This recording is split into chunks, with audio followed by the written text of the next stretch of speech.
सब लोग झारखंड में जाते हैं देवघर में बाबा को जल चढ़ाने के लिए। तो वही जाने की बात हो रही है। एक भक्त बड़े प्यार से बाबा से विनती करे कि बाबा अपनी नगरी में लेके चलिए। कैसे, किस भाव से? अपन नगरी हो, अपन नगरी,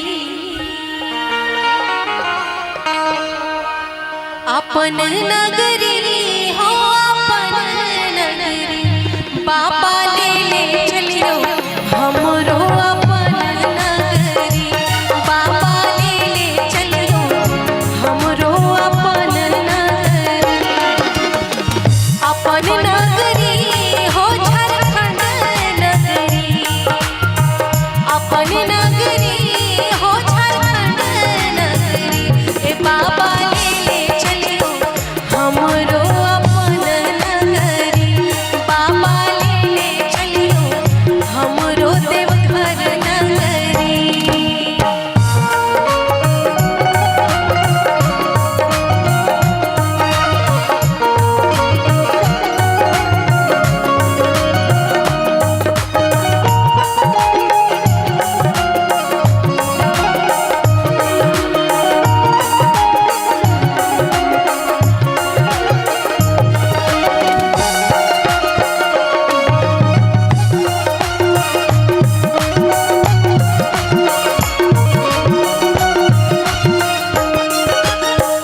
अंगना बहारब बाबा घरवा बहारब,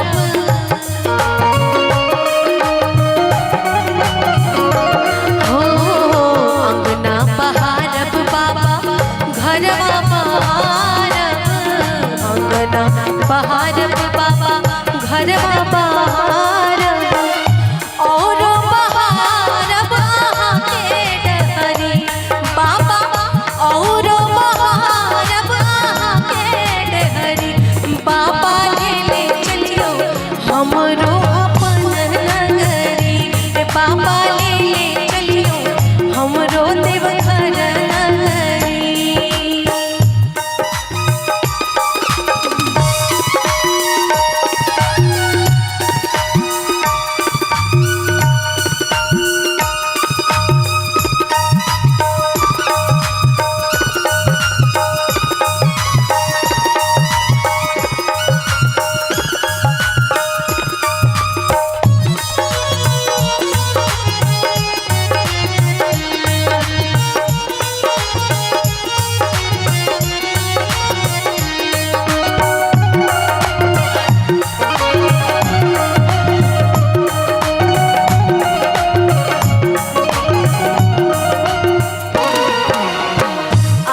के नगर में बाबा गंगा नहाएब,